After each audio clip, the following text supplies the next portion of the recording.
Okay, is that Mr. Haley that we have there? That is, Your Honor. Okay, great, thank you. You're welcome. Okay, we'll go on the record in People versus Michael Haley, file number 256876. The record should reflect Mr. Haley's present today by video from Otsego County Jail. If I can have counsel put your appearances on. For the record, John Michael on behalf of the people. Third Brown, Michael Haley. Mr. Brown, can you tell me the status of this file? Excuse me. Your Honor, this is our first appearance in circuit court. This matter is not that old, given the severity of charges currently.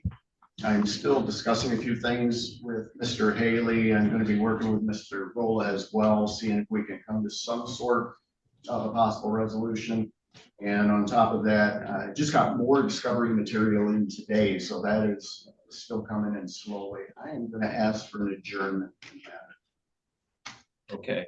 How long of an adjournment? I would request 60 days, but if Mr. Haley, that is obviously going to set the case back if he does want to go to trial.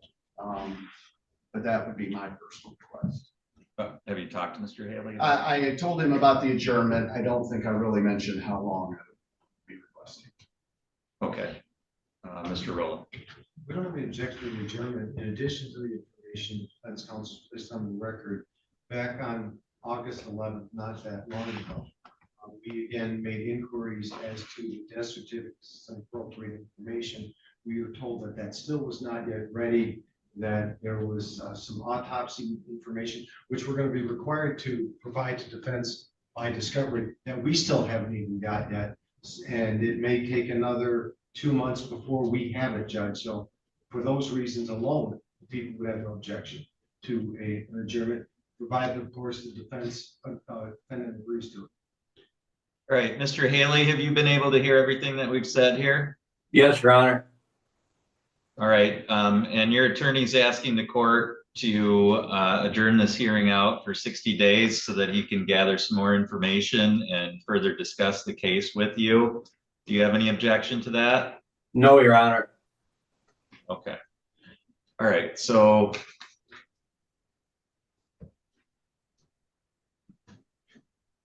I don't think even if we adjourn out any kind of plea discussions or that type of thing, I don't think there's a reason why we couldn't get this on trial calendar and at least get it set for trial. We can build enough time into that so that everybody can be ready.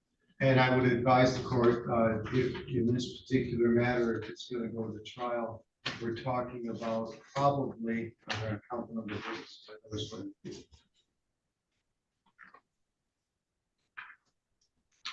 14 right now, plus I anticipate at least 2 more after we receive the other additional information. 16, so 3 or 4 days minimum, Judge, for trial. Okay, Mr. Brown. With that. I would probably agree with that, given the number of witnesses and the nature of the charge. Okay, so I'm going to set it for 4 days. And I'm going to look at about 120 days out. That builds in the 60 days for the further discovery that needs to go on. That also leaves some time for some extra negotiations if that's something that's contemplated, but then also gets this trial within a reasonable period. So we'll set it for a 4-day jury trial at about 120 days out, and I will put in here to set for a status conference in 60 days.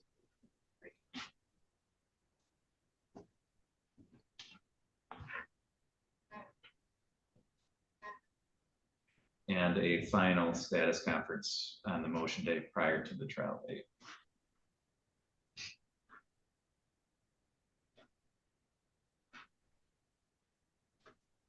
So we'll have at least 2 more court appearances prior to trial in this case. And then the final conference will be the cutoff date for motions and pleas.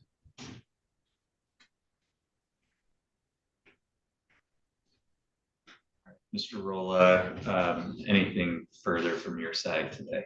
I just add to the record to reflect As the court's aware, earlier this morning, we had another case that's already, it's an older case, and it's being scheduled for a 5-day trial. So that's gonna back that matter up, and I think it gives further justification what the court indicated on the record. Thank you. Mr. Brown, anything further from your side? No, Your Honor. Mr. Haley, do you have any questions about how we're gonna proceed with your case? No, Your Honor. Okay. All right, thank you. That's all for this hearing today, and the court's gonna disconnect at this time.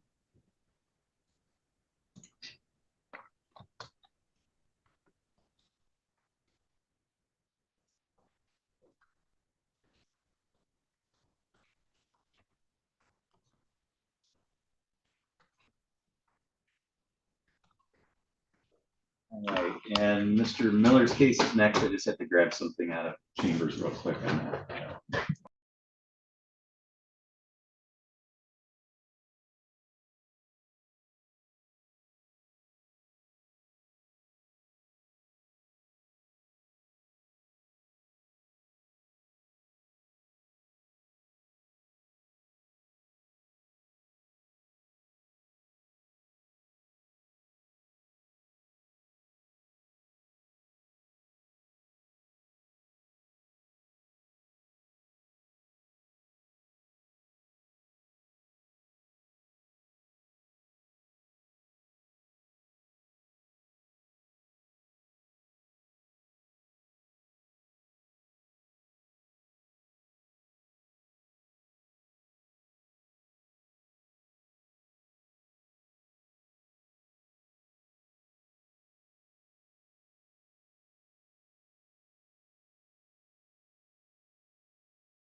Mr. Miller, if you want to come up to the podium, please.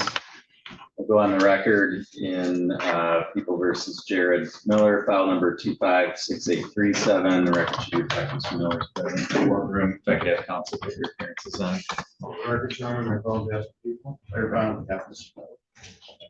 All right, this was the date and time set for sentencing in this matter. I had to take a break there because apparently I had a report from Mr. Brunikel indicating Mr. Miller that he made attempts to contact you on August 5th, 6th, and 7th to complete the pre-sentence report interview process. And he did not hear back from you until August 21st, so he was unable to complete that. So we don't have a PSI. We can't go forward with sentencing here today. Typically, when that occurs, Mr. Miller, part of your conditions of bond is to comply with the orders of the court. After the trial, you were required to participate in that pretrial. Yeah, they tried to make contact for the secondary one. Well, August 5th, he tried to contact you at the phone number that you had provided. There was no answer. He left you a voicemail. On August 6th, he sent text message with his started contact information. Yeah. On August 7th, he had to contact your attorney to find out if there was a different That's number. what he said about the secondary one. Not the 811 number. Yeah, well, I don't know what to tell you. He sent the number that we had. So it wasn't the incorrect number. That's on you. So in order for us to complete this, I'm going to revoke your bond. You're going to be taken into custody today. And then we'll have the PSI completed. I'll set this for sentencing at the mid-September motion day. So that'll be in about 2 weeks. And we'll go forward from there. In contact about my PSI to my lawyer. Never heard of it. Well, I just told you, they tried to contact you 3 times, August 5th, 6th, and 7th. They didn't hear from you until August 21st. Right. If I have to choose who I believe, it's going to be Yeah, of course. a probation officer. So before we do that, Mr. Kroll, I know we have the victim here present. I just inquired of her, Your Honor, so when she want to make a statement now, she would prefer to do it at the time of sentencing. Okay, But thank you for inquiring. all right. So, ma'am, we'll notify you of that new date. It's going to be in about 2 weeks. And Mr. Miller, I'm going to have you go with the officers at this time.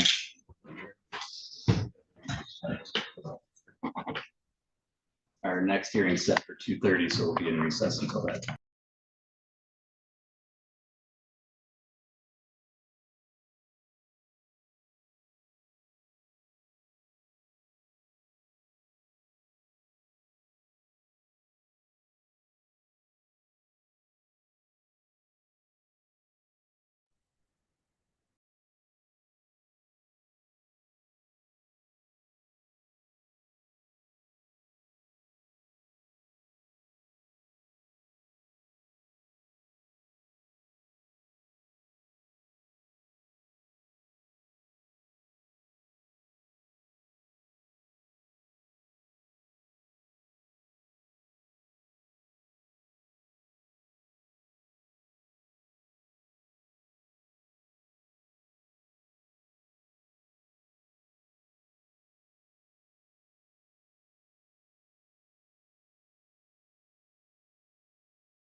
All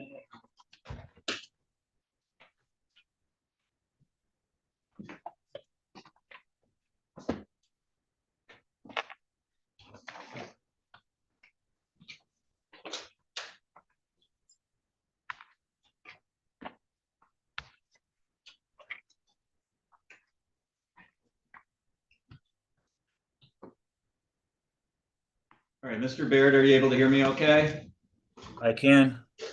Okay, we'll go on the record in People versus Michael Baird, file number 236601. The record should reflect Mr. Baird is present today by video by prior approval of the court. And Mr. Baird, you're still in the process of retaining counsel, is that correct? Yes. Okay. Mr. DeLeo, how did you want to proceed today? Yeah, I discussed it with Mr. Beard the other day. Not only is he in the process of retaining counsel, but there's going to be criminal charges that form the basis for the violation in Allegheny County that we expect to be authorized at any time. So I would recommend we adjourn it out probably at least 90 days, just to allow that case to proceed and see if we get a resolution. Okay, Mr. Baird, were you able to hear that? Yes, I did. Do you have any objection to setting this out for 90 days? No, I don't. Okay, so we'll set it for a hearing in about 90 days. You'll be sent notice of the date and time of that hearing. Assuming that you do have an attorney by then, if your attorney files an appearance with the court, then that person will also get notice as well. And then we'll go forward from there. Do you have any questions at all? No, I don't. Does he need to be aware of whatever his next report date is for you, Mr.? Yes, he's being supervised in Allegheny County. Oh, okay. And he had contact with the agent down there today. Okay. And so he's all set as far as probation. Okay, so Mr. Baird, just make sure that you stay in touch with your supervising agent there. Can we get an updated address? It looks like we had mail returned. Okay, and then Mr. Baird, apparently we had some mail returned for you. Can you give me an updated address? Is it still on Eagle Drive in Wayland, or is it different now? It is. It's the same address. 1115 Eagle Drive, apartment 105, Wayland, Michigan, 49348. Okay. Okay. Okay, that's the address we'll send it to then. Did you have any other questions at all? I'm good. Mr. DeLeo, anything further from your side? Nothing further, Your Honor. Thank you. Okay, thank you. That's all for today, Mr. Baird. You're free to disconnect at this time. All right. Thank you. Bye.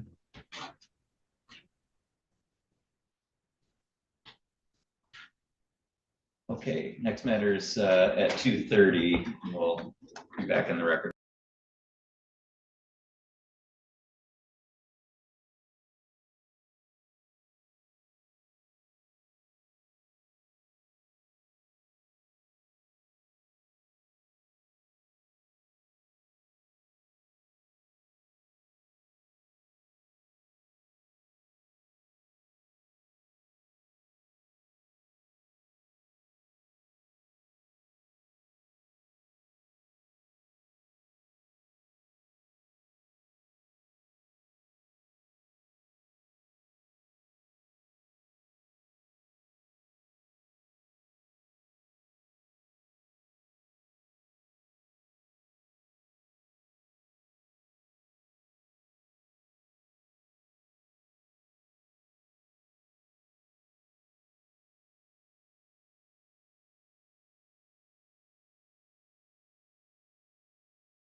Okay, Mr. Matthew, are you able to hear me okay?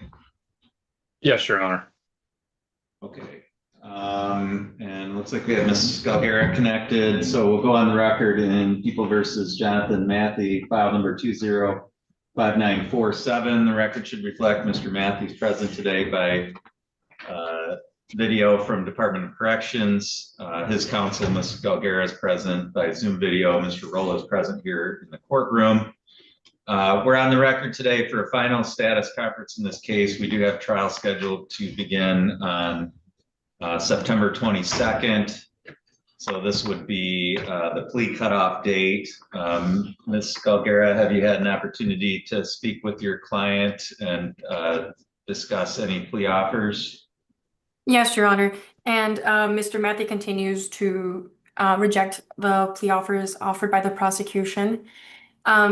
There is something I would like to bring up with the court that might affect the trial date. Okay. So I was just notified yesterday that it is likely that a appeal is going to be filed in the Stiles case, in the previously tried case this month on areas and issues that directly relate to this matter, given the similarity between the exhibits and witnesses list between the two of them. I would have filed a motion prior to today had I had more time, but I wasn't aware that this was going to go on so soon in a way that would affect what we're doing in this matter. Would it be possible to adjourn the trial date? I'll file the motion to stay as required, but it's something that I wanted to bring up with the court as soon as I could possibly bring it up to the court's attention. I mean, I wasn't aware till yesterday. Your Honor, the people are going to object to a continuance. This is a situation where this case goes back all the way to 2019, factually. Charged in this particular case, and the case date is a 2020 file. It's a matter that this matter has been delayed numerous times at various matters by the defense, some of them legitimate, some of them, quite frankly, in people's opinion, not legitimate. But in any particular case, we've already met repeatedly and most recently again with the victim. The people are ready for trial. This matter's been delayed long enough. And as whether or not the other case that Mr. Matthew has is being appealed is quite frankly not relevant to this particular case. All right.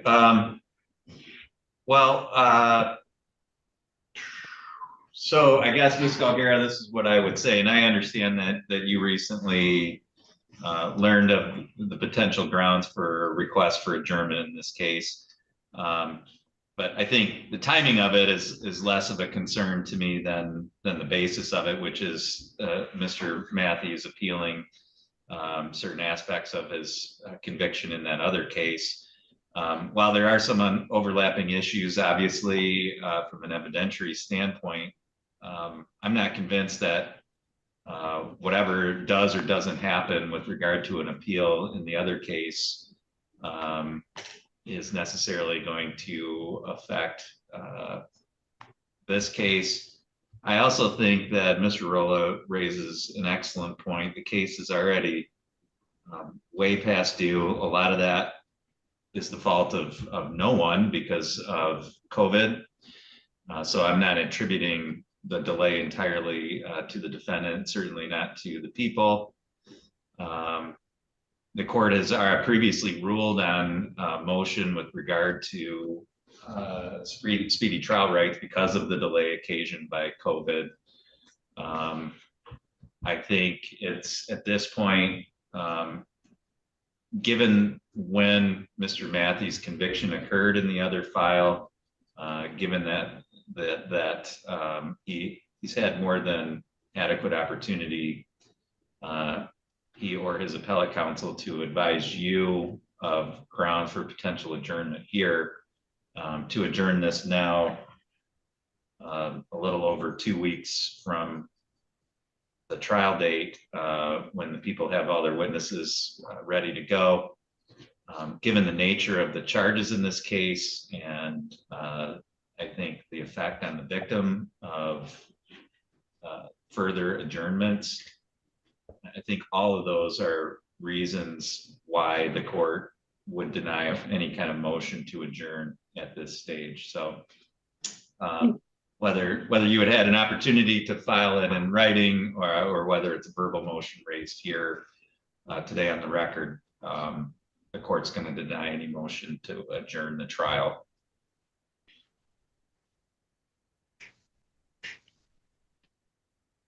So, Yeah, Your Honor, yes, if I may, I do think that this is an issue that would warrant perhaps a filing and more discussion.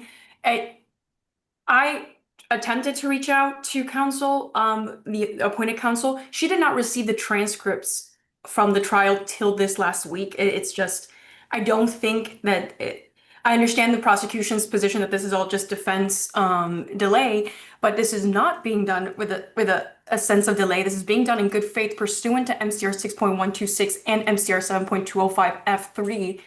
This is not the counsel herself didn't have the necessary information to let me know what kind of appeal would be filed if an appeal was going to be filed.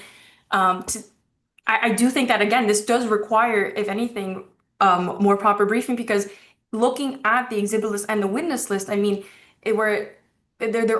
they can almost be replaced between the two cases. I mean, I understand that the prosecution has challenged the defense's position on the issue between these two cases, but where the court had previously ruled that there was a limiting instruction, it seems that a new appointed counsel has some argument that could very much affect the outcome of this case when it comes to how witnesses testify, how the trial transcripts from the prior trial are going to be introduced into this one.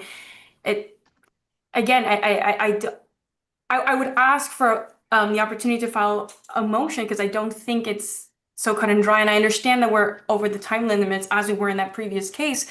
But you know, at least the last time I was able to file a motion to stay in this case, I was able to, you know, give the court the application for leave to appeal with a substantive brief, slightly different this time now. But I do think that looking at the statutes that relate to this kind of situation, the case law and the statute itself would you know, lean towards the granting of it, since it's not being done for the purposes of hindrance or delay, and is being done in good faith. Judge, may I comment further? Yes, but 1 second. Ms. Calgara, have you conferred with Mr. Matthey about this? I was able to speak to Mr. Matthey yesterday. Mr. Matthey, are you willing to waive? I'm sorry, Your Honor. Are you willing to waive your rights to have your trial in 2 weeks on this case? Yes, Your Honor.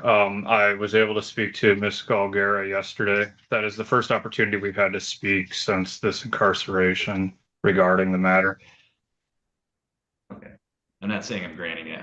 If he wasn't going to agree to it, that would make my decision even I easier. understand that, So Judge. I just wanted to get a record on that. I appreciate that. So Ms. Galgara, my view and is, you know, I understand what you're saying about transcripts and everything else, but the fact of the matter is the trial in the previous case occurred in February. We had sentencing in April. You know, I just, regardless of whether the transcripts were recently prepared or not, I think an adjournment in this trial could have been requested much earlier than, as I said, just barely 2 weeks prior to the trial date in this case. And I think certainly you and appellate counsel would have had a basis to request an adjournment. And so the fact that it's coming this late, I guess, you know, I said here at the beginning of this that I didn't think timing was as much of an issue, but I really do now that I'm thinking about it. And again, I'm being presented with this here kind of off the cuff. I wasn't anticipating this kind of request. So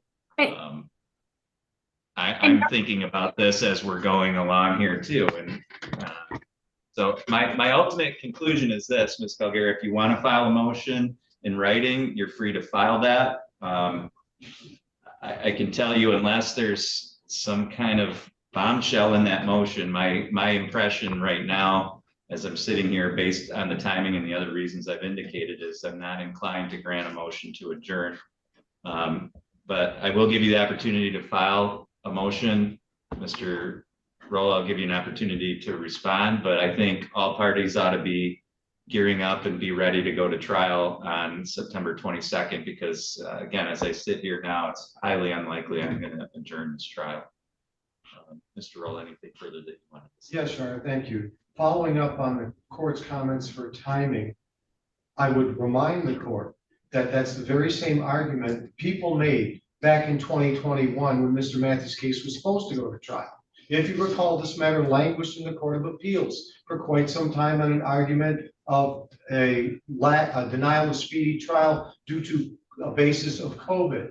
And that further, at that point in time, the people said that this is going to cause a delay. At this late date, quite frankly, it's the people's position, and Mr. Matthews is clearly trying to just simply delay time further, since all he's got is time on his hands now, in light of his prior conviction, to try and have witnesses be not available for the prosecution or witnesses to fade only to aid in his defense. We believe justice delayed is justice denied. And as I told the court over 2 years ago, we had justice delayed. Now the matter's been remanded back. Justice should not be delayed any further, Your Honor. Thank you. Okay, so Ms. Calgara, I'm going to give you 7 days to file a motion to adjourn in writing. Mr. Rolla, I'll give you 3 days following that to respond. And then the court will rule by written order on that motion.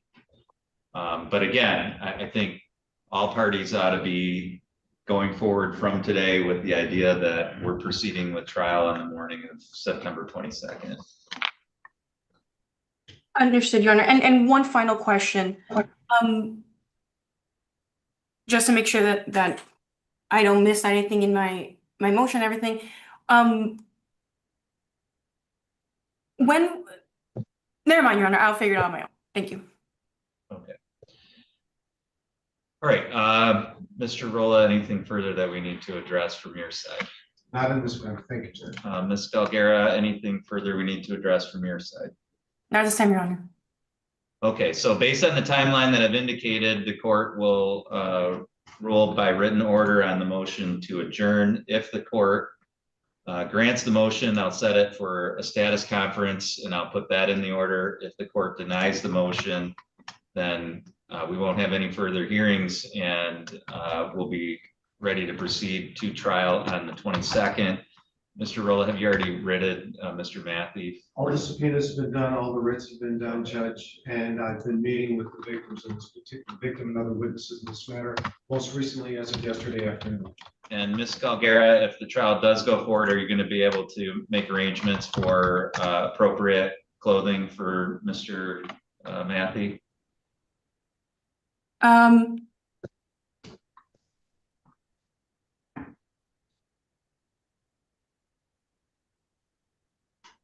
I have to. I'll arrange with my team. I'm like just seeing this week, and I think I'm like quadruple booked too. I'll sort it out, Your Honor. Okay. All right. Okay. Thank you. That's all for this hearing today, and all parties are free to disconnect on this case. Thank you, Your Honor.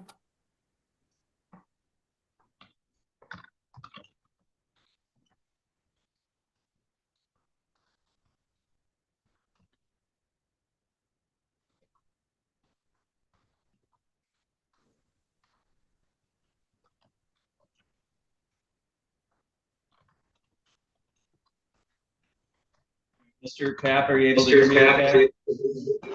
Yes, Your Honor. Okay, we've got a little bit of feedback coming from your end, so I'm just going to mute yours.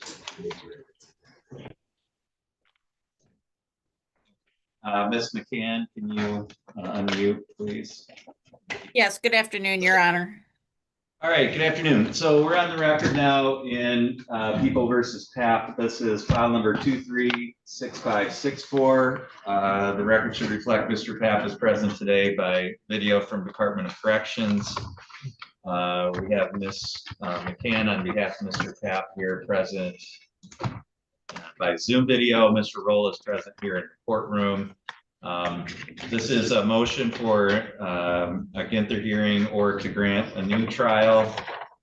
I've had a chance to review the motion and the arguments supporting that, as well as the case law cited by Mr. Papp and his counsel. Mr. Roll, I did receive your response, and I had an opportunity to review that as well. Ms. McCann, anything by way of oral argument that you wanted to present here today? Just briefly, Your Honor, in light of the court's comments. And again, for the record, my name is Jacqueline McCann. I'm here on behalf of Mr. Papp, and he is appearing by Zoom with our consent. Your Honor, this was really a question of constructive possession.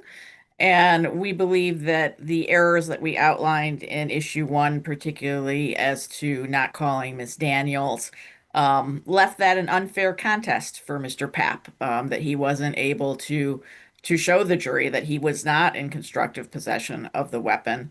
And we've emphasized in our brief that this case is distinguishable from our Supreme Court's case in People versus Bergenmeyer, because in that situation, the gun was in an area of general control and it was not locked up.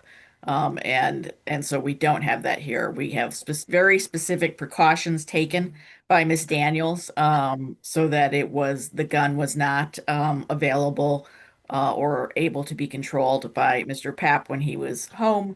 And that should have been a jury question. And so we do ask the court either to grant this motion or to grant an evidentiary hearing in regards to the ineffective assistance of counsel issue.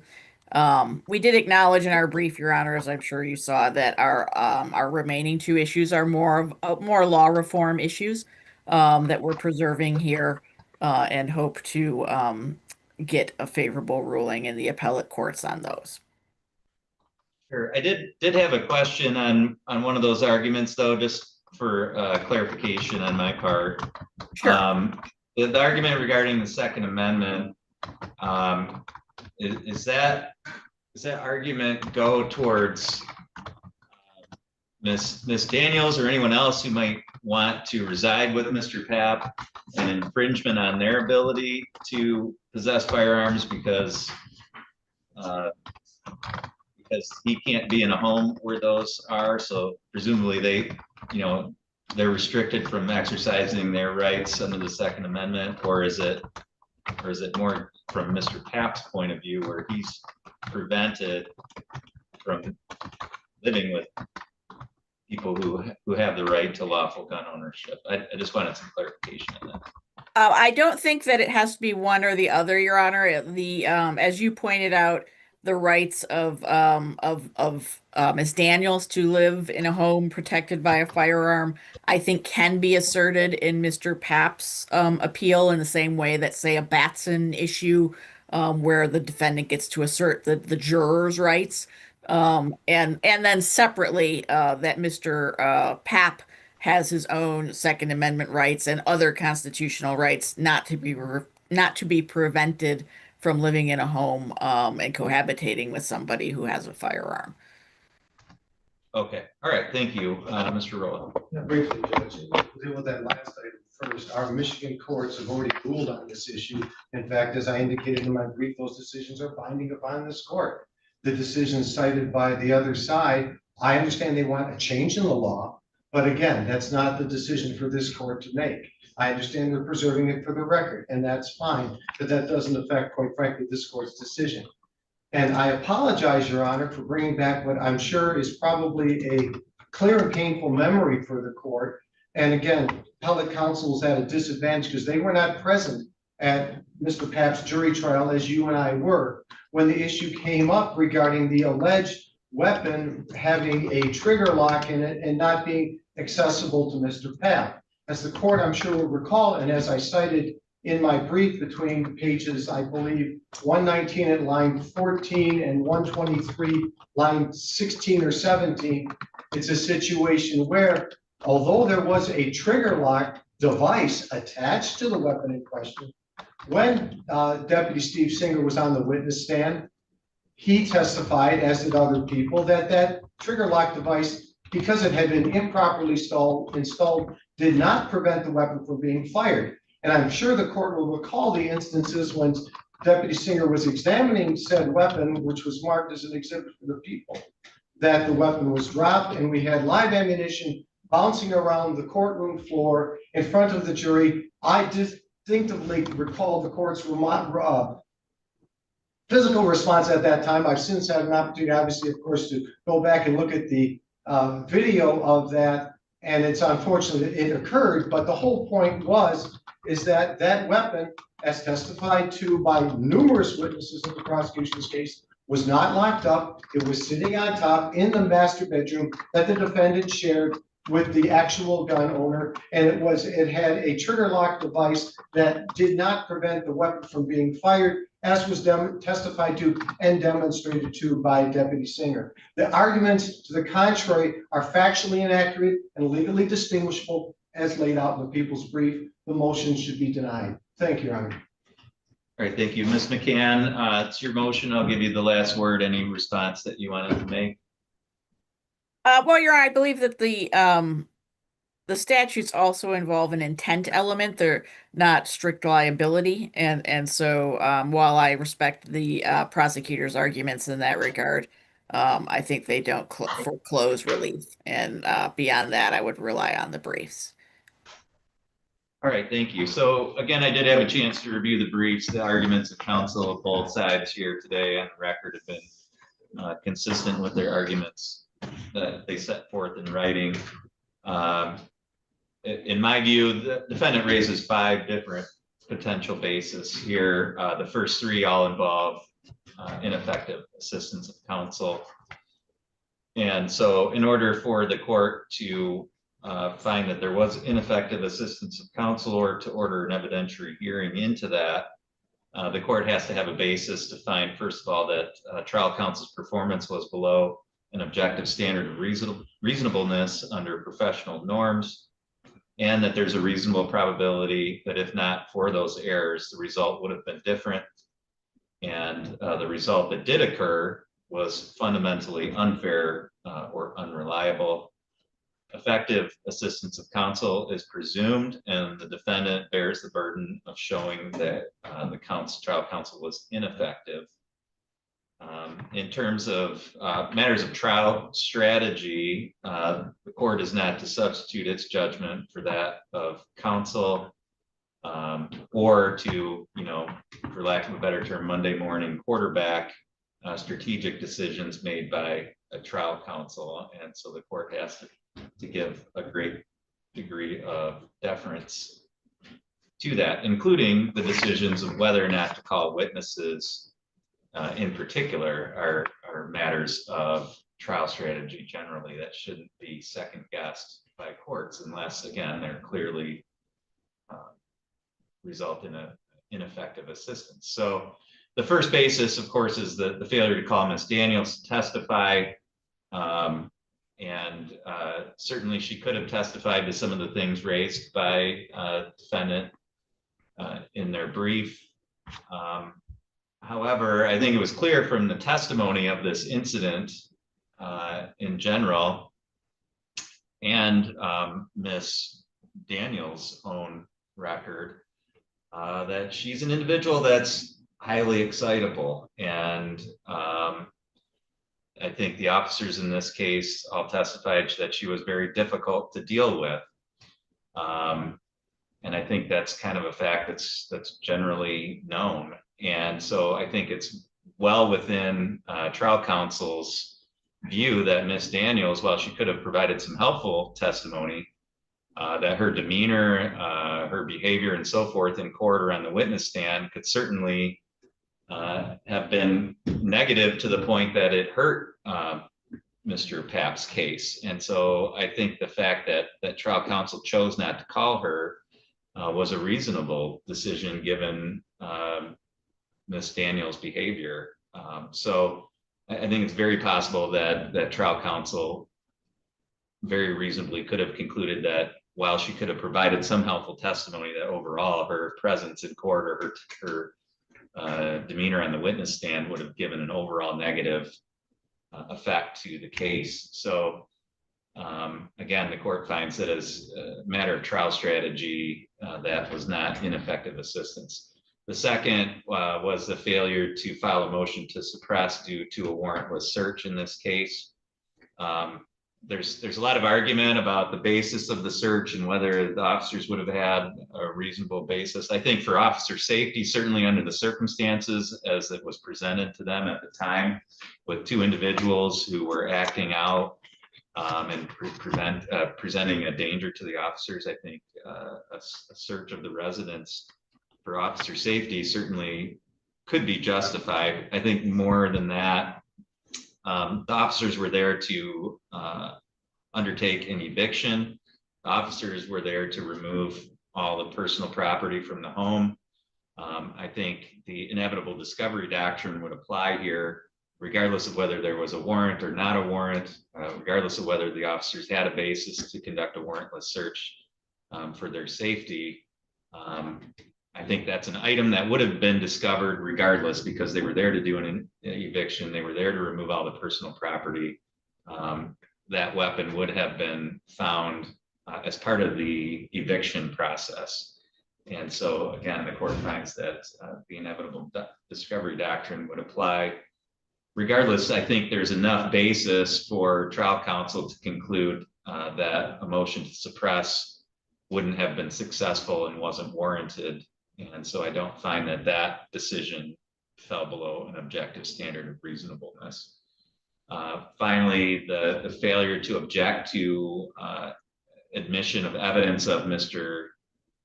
Papp's criminal record in light of a stipulation that he was a felon who was unable to possess a firearm at that time. While trial counsel certainly didn't use the word objection, trial counsel certainly pointed out reasons why the court shouldn't admit it, and then left it up to the court's discretion. So trial counsel did raise those issues, did point out to the court why the court would have a basis not to admit it. The court admitted that evidence anyway, so I think my decision to admit that certainly is something that could be challenged on appeal, but I don't think it demonstrates ineffective assistance of trial counsel, because trial counsel did raise the problems with admitting that, and the court nonetheless admitted it over those. Again, he didn't phrase it as an objection, but clearly he was pointing out reasons why it shouldn't be admitted. So the court finds that in terms of the arguments for ineffective assistance, there isn't sufficient showing that the court should order a Ginther hearing, or that there was ineffective assistance of counsel. So motion for an evidentiary hearing or new trial on that basis is denied. The fourth basis was the violation of Second Amendment rights.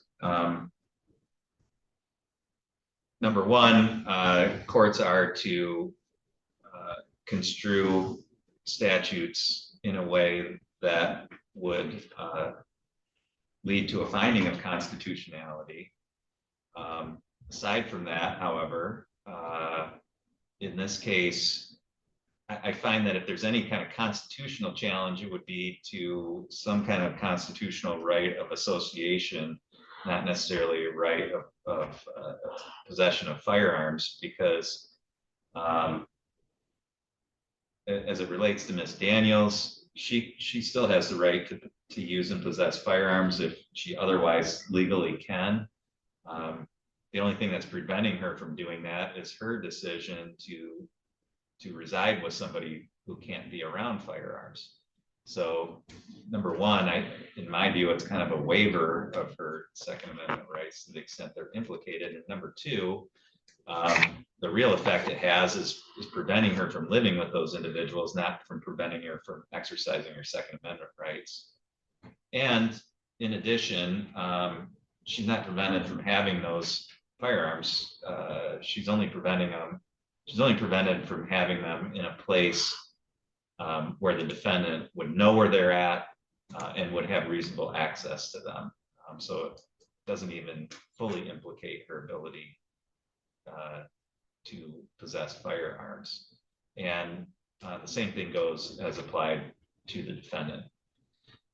So the court denies the motion on that basis. And then finally, the argument regarding the operability or inoperability of the weapon, the court finds that Peels is a binding precedent.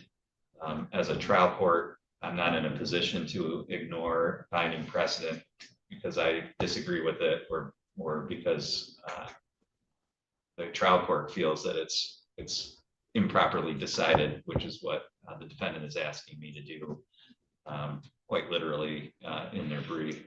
So the court will decline to overrule established binding precedent. So for all those reasons, the court denies the motion for evidentiary hearing and new trial. Ms. McCann, I would just ask that you prepare an order and submit that under the 7-day rule or with a stipulation as to form from opposing counsel. Certainly, Your Honor. Ms. McCann, is there anything further from your side today? Just a housekeeping note, Your Honor, under 7.208, I think it says that a transcript of today's proceedings, I think it should be filed within 28 days. We will contact the normal people that we would contact for your Honor's county to order that. Okay, thank you. Mr. Roll, anything? Yeah, Judge, for benefit of Ms. McCann, our office has a policy on the order. If you want to make a copy of it, attach it to an email sent to our office, you can do that. I'll review it quickly and then give you permission to sign. Thank you. We'll get that All right, out the next day or so. Very Miss- good. Your Honor, may I address Mr. Papp just briefly to let him know that I will be in touch with him as to our next steps. Okay. All right, very good. Thank you. That's all for this hearing today. Thank you. All parties are free to disconnect. We have one final hearing set for 3:30, so we'll be in recess at that time. That's a civil matter, Mr. Rollis. Yes.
Mr. Couch, it looks like Mr. Ryman's signing in, so if you can just wait 1 minute. Absolutely, Your Honor. And this isn't my motion today. It's on behalf of the shared clients, the Johnstons. But I believe their personal counsel is bringing the motion. Oh, okay. I'm just monitoring the hearing. Yep. Would that be Jamie Stewart? Correct. Yes. Yes. So she should be joining shortly, I believe. Gotcha. Okay.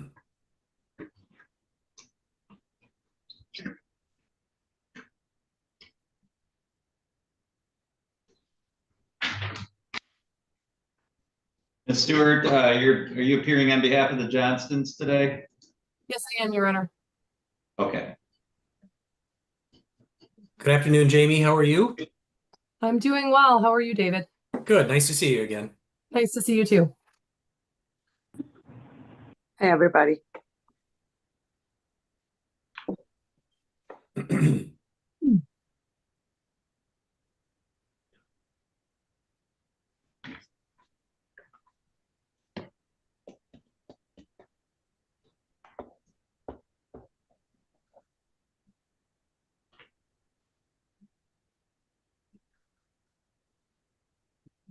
I think Mr. Riemann, are you there?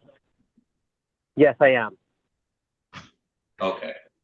All right, we'll go on the record in Riemann versus Johnston, file number 2319394. We have Mr. Riemann present by Zoom video on his own behalf. We have Ms. Stewart here on behalf of the plaintiffs, I'm sorry, the counter plaintiffs, Mr. and Ms. Johnston. And I just want to make sure, I think we all get this, but Ms. Stewart, I'm not sure that you've made any appearances on the record, although you obviously filed an appearance on behalf of your clients. But I want to make sure that the record's clear as to the attorney relationships here. So you're representing the Johnstons in their counter complaint, is that correct? That is correct, Your Honor. Okay, and Mr. Couch, you're only representing them for purposes of defending the claims brought by Mr. Riemann. Is that correct? That is correct, Your Honor. Thank you. Okay, so this motion, Ms. Stewart, was filed by you, and this is a motion to dismiss those counterclaims. I did have a chance to review your motion and the supporting documents, Mr. Riemann. I did get your objection to that. I had a chance to review that. So Ms. Stewart, anything by way of oral argument in support of your position here today? Thank you, Your Honor. I was not, I did not receive any copy of any response filed by Mr. Riemann. I just want to bring that to the court's attention. I was not aware that any response was provided, so I don't know any of the contents of that. With that said, Your Honor, my clients have counterclaims against Mr. Riemann. We're seeking in our motion a voluntary dismissal of those counterclaims. The primary focus of this case thus far, as this court is aware, including the motion practice, has been focused on defending against the 121 count complaint filed by Mr. Riemann against the Johnstons. There's been very little discovery, if any, Your Honor, conducted with regard to the counterclaims specifically.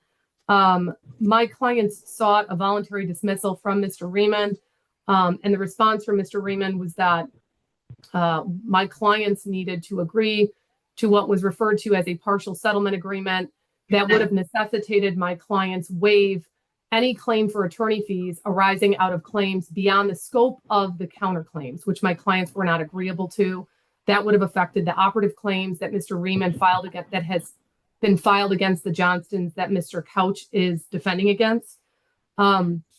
Ultimately, Your Honor, after careful consideration, my clients made a decision that the escalating costs of litigation outweighed the potential benefits of continuing to pursue these claims. It was going to impose, it will impose, Your Honor, a financial hardship on my clients. The decision on my client's part to seek a voluntary dismissal was made in good faith to conserve their resources, and I think it's in alignment with the court's interest in promoting an efficient resolution of claims. I bring the court rules provide that a voluntary dismissal is in general a dismissal without prejudice, but the court, as this court is well aware, has the discretion to set any other terms and conditions that the court deems just and proper. And in this case, Your Honor, we're asking for a dismissal with prejudice with one exception, and that is the abuse of process claim in this case. We are only preserving that claim, Your Honor, for the reason that there has been recent threats already made to my clients concerning a fence that was recently installed by the Johnstons. There was a threat of a future litigation against the Johnstons by Mr. Riemann, and that is the only reason, Your Honor, we are asking the court to dismiss the abuse of process claim without prejudice. All remaining claims, all other counterclaims, Your Honor, we're actually seeking a dismissal with prejudice, which is the reason that I think it's appropriate in this case, given the fact that there's been little discovery, given the fact that we're seeking a dismissal with prejudice. My clients have reached this decision in good faith and for good reason. We think it's appropriate that the court enter a voluntary dismissal as requested without the imposition of any costs. And I think that's all I have, Your Honor. All right, thank you. Mr. Riemann, your response? Yes, Your Honor, thank you. I'm sorry, I thought I lost you, and I must say that I'm having some logistical technical issues. So if I lose you, please bear with me. I will be logging back in on the computer. But Your Honor, as to not providing a copy of my response to Ms. Stewart, I'm a couple of minutes away from my computer, and when I get there, I'll be able to confirm. But I, as a form of habit, I know I always sent her a copy, and I feel like I remember putting her and Marielle in because sometimes I just communicate with Mr. Couch and his assistant. But I really think I sent that email to her. I know I intended to. So if she hasn't received it, I apologize, and I'll try to confirm that I did send it. But essentially, Your Honor, my issue is that the complaint itself is not a legally viable claim. It's against me. They make, mean accusations against a bunch of people, other adults that they claim misbehaved in my absence. That's the gravamen of the complaint. And before it was filed, because they're talking about threats of suits, of course, any future action wouldn't be covered by this dismissal anyway. So I don't know what sense there is in making the abusive process claims without prejudice, because if they're worried about a future lawsuit, which, I've taken up with Mr. Couch, seeking his stipulation based on new actions over the last 6 to 8 weeks and ongoing with a new fence and some new changes to the properties that affects both flooding and it violates the zoning, and blatantly and obviously intentionally. But as to the threats, I'm sorry, I am getting to my computer now. The reason I have asked for the court to award costs in this case is when I received the counter complaint, I contacted Ms. Stewart and Ms. Lehman, who was also, I believe, on the initial appearances, and noted that this court had ruled in a similar claim involving Little Bear Lake subdivision property owners that the claims against the owners rather than the adult offenders was not proper. And I provided this court's ruling on those nuisance cases, and they proceeded to file it anyway. And then in January of 2024, I sent an email to Ms. Stewart and said, hey, I don't know if you got this information. It's not a valid claim. Please dismiss so that we don't incur costs. That was ignored. And then throughout this process, Judge, I tried to do discovery on this. I noticed her properly for her clients to appear at depositions 4 times. They never appeared. They never objected. They never tried to cancel the notice or take offense to it. They just chose not to appear. So on all those occasions, I prepared with counsel the questions to defend against the counterclaim, and they just didn't appear. At my deposition, the same. I prepared with counsel to respond to questions that I expected would be asked of me on the countercomplaint, and Ms. Stewart didn't even show up. So probably 6 or 7 times I've sent an email before I was having legal consultations on the counterclaim and asked Ms. Stewart to dismiss the case. On each occasion, I was ignored. More recently, we did have discussions. She's not referencing our most recent discussion when she just spoke with you, but a discussion we had before the June hearing on summary disposition. And at that time, I said, fine, but I don't want you coming back claiming attorney fees that I owe your attorney fees or costs. So that settlement agreement that she's speaking of was simply, I asked for a statement that each party will be responsible for their own costs and attorney fees. That was a no-go with her. So we didn't have any more discussions until after the hearing, and I think I attached Ms. Stewart's email to me on that occasion, and she said, fine, we're not dismissing. That's the last I've heard. And now she files a motion. Even the court rule says she's supposed to seek concurrence in the relief sought, which she didn't do. But it's been a very big inconvenience. I've incurred thousands of dollars. Even they're saying that they can no longer afford to go forward because of what they're spending on attorney fees. And Ms. Stewart just acknowledged she hasn't really even done anything. So I've had to prepare to defend. It's just been a farce and a game right from the start. It's not a legitimate lawsuit against me. And so they should be responsible, at least for part of my attorney fees and costs. And I would ask the court to enter an order of costs and attorney fees in the amount of $1,500, approximately half of my out-of-pocket. All right, Mr. Riemann, you've never had an attorney making appearance on your behalf. So how can I award you attorney? Well, attorney fees aren't only incurred when an attorney appears on a case, when you get advice. And I am having counsel, of course, for trial, Your Honor, and I have been preparing with counsel and was doing so on this case. And I will have an appearance of an attorney as we prepare for, get closer to trial. I could provide the attorney's billing and affidavit or something if the court just wanted to confirm the billing, but I don't think the fact that they haven't filed an appearance on the case makes it an illegitimate legal expense.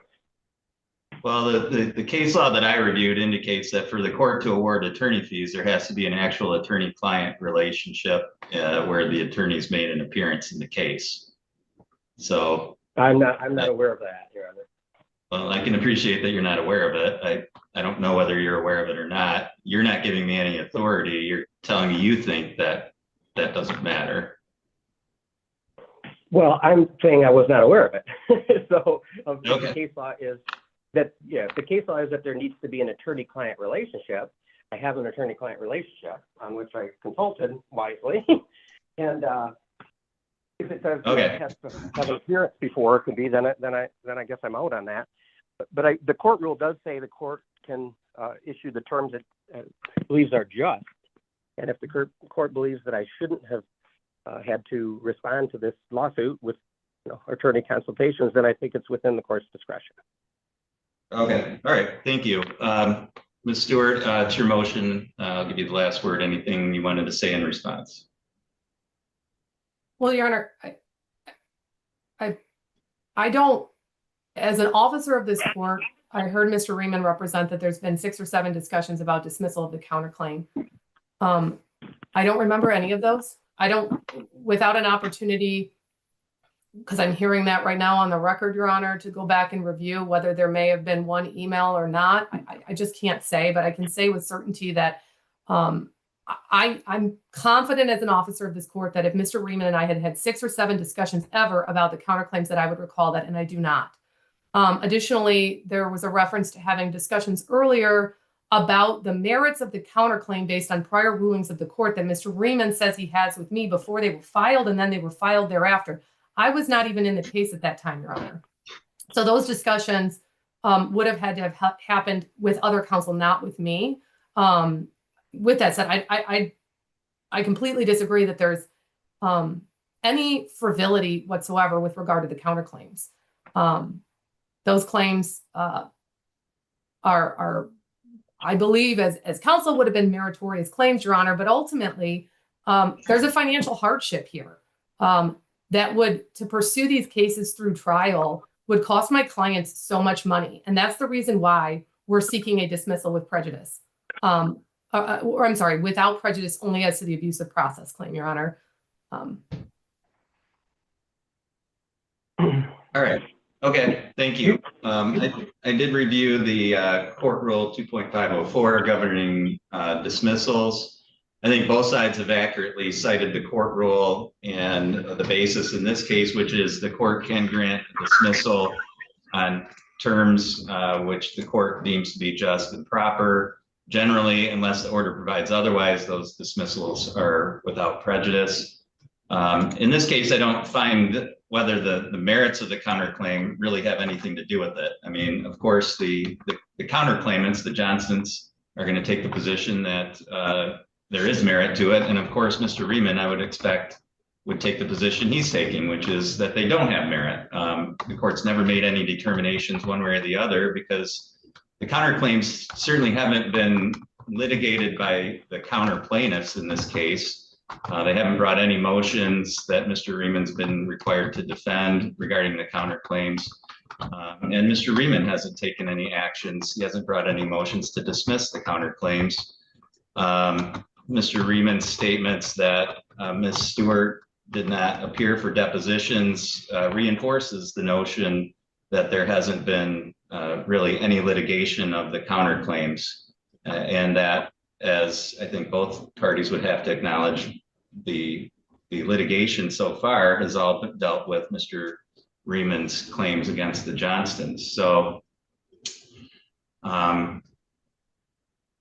the court finds that there hasn't really been anything that would cause really up till now either side to incur costs or fees with regard to the counterclaim.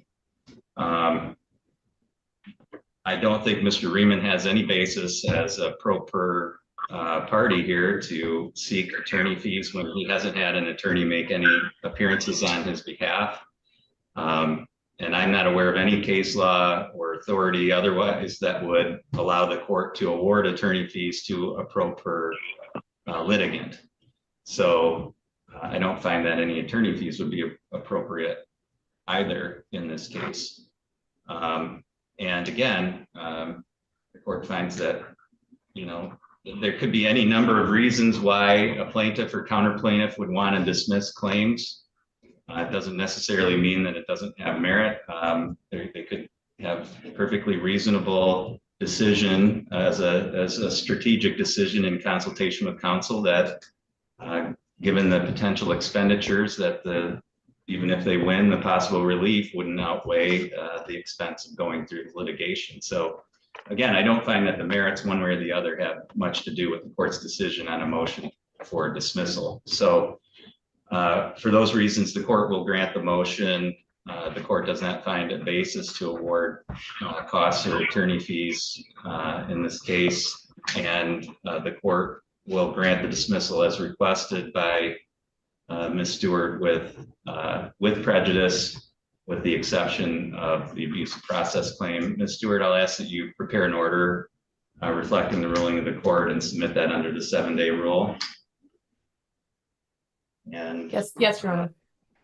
that is all for this hearing today, and all parties are free to disconnect at this time. Your Honor, Judge, could I just confirm about providing notice of this hearing to counsel? I have found it.